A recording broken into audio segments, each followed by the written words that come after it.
Feudal Levies. In the early and high Middle Ages, many armies were built on ordinary men answering the call of duty, such as farmers, craftsmen, or tradesmen, all who were summoned when their lord or king required them.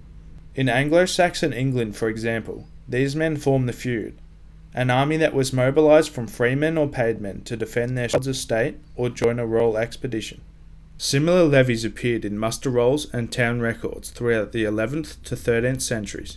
However, by the late Middle Ages, rulers increasingly relied on a mix of professional, wage soldiers, noble retinues, and mercenaries for their core fighting forces. Their equipment varied widely. Some turned up with a spear and small shield.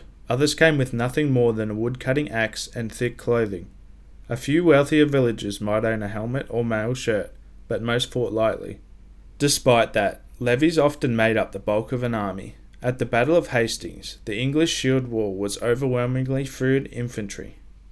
Centuries later, levied footmen still formed the massed ranks at battles like Falkirk or the Battle of Courtrai. They were rarely decisive on their own, but they provided the bodies needed to hold lines and reinforce defensive positions. Foot sergeants. Foot sergeants were more reliable than levies, but still far from elite. These were men of modest means, such as free townsmen, minor landholders, or long-serving retainers, who could afford better gear and who trained more consistently. Many served year-round in castle garrisons or as part of a noble's permanent household force. Typical equipment included a spear, short sword or falchion, kettle hat, and a padded gambeson. Some wore partial mail. Sergeants appear frequently in the armies of the Crusader states, where they fought as disciplined infantry at battles like Mönchsgard. In Western Europe, they guarded city walls, escorted tax convoys, and reinforced cavalry in major campaigns. Their roles were essential, such as hold the line, support the cavalry, or defend choke points. Archers. Archers were among the most important soldier types in late medieval warfare, but their availability varied heavily by region. In England and Wales, laws like the Assize of Arms and later archery mandates required practice from childhood, creating a population with genuine battlefield skill. Trained archers could release 10 to 12 arrows per minute. At Crécy and Agincourt, English bowmen devastated advancing French troops, showing how the sheer volume of missile fire created chaos, killed horses, and found weaknesses in armour. Elsewhere in Europe, archers existed but weren't as dominant. Italian city-states relied more on crossbows. Scandinavia used a mix of spear fighters and bowmen. Eastern Europe preferred mounted archery. Archers usually fought with minimal armour, gambeson, cap, maybe a helmet, and relied on stakes or rough fieldworks for protection. They were technically commoners, but their skill took years to build, making them closer to specialists than levies. Crossbowmen. Crossbowmen were common in towns and cities, especially across France, Germany, Italy, and Flanders. Unlike the longbow, the crossbow required little training to use effectively, which made it perfect for urban militias raised in a hurry. Crossbowmen fought in major European battles like Legnano and Courtrai, and remained a staple of Italian city warfare. In siege settings, they were invaluable. Crossbows delivered powerful, accurate shots from behind walls and pavises. Many served as hired professionals. The Genoese crossbow, for example, were feared across Europe and fought in campaigns from Spain to the Holy Land. They typically fought with pavises, tall shields planted in the ground while reloading, and wore light mail or padded armour. The crossbow's power made it controversial. The Church attempted to ban its use against Christians in 1139, though this was widely ignored. Crossbowmen filled a crucial niche, high-power missile fire with relatively short training time, giving towns and armies an affordable, effective ranged force. Pikemen.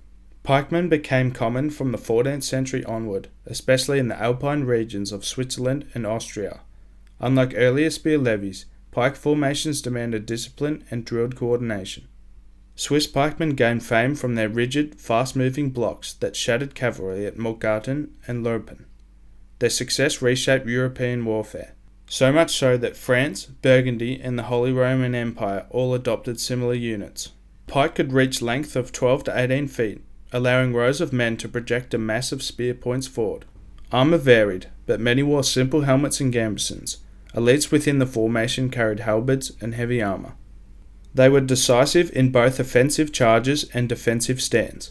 By the 15th century, pike formations had become a dominant infantry style on the continent, paving the way for the famous Swiss and Landsknecht armies of the early resistance. Men-at-arms. Men-at-arms formed the professional corps of many European armies. Unlike levies or sergeants, they served year-round and trained continuously. Some fought on horseback, others on foot, depending on the campaign. These soldiers typically wore high-quality armour, mail, transitioning later to full plate. Their weapons included swords, axes, lances, maces, and poleaxes. They fought in tight, disciplined formations. Men-at-arms are heavily documented in the 100 Years' War, appearing at Crécy, Poitiers, and Agincourt. In many cases, they fought dismounted, a tactic that improved cohesion against cavalry charges. Knights. Knights were the medieval elite, but they were never numerous. A typical army might field a few dozen to a few hundred knights compared to thousands of foot soldiers. Their equipment was the best available: war horses, lances, swords, mail and later plate armour, and ornate shields. Training began in childhood, first as pages, then squires, learning horsemanship, weapons, and noble etiquette. Knights formed the shock element of medieval armies, aiming to break enemy lines through concentrated charges. Knights appear in nearly every major battle of the Middle Ages, from Hastings to Bavines and Falkirk, but despite their fame, they relied heavily on the infantry beneath them. Without foot soldiers holding the line, a knightly charge meant little. Socially, their role extended beyond the battlefield. They governed estates, dispensed justice, and acted as local power brokers. They were usually the smallest group on the field, but the most well known, their image defining how the medieval world remembered war.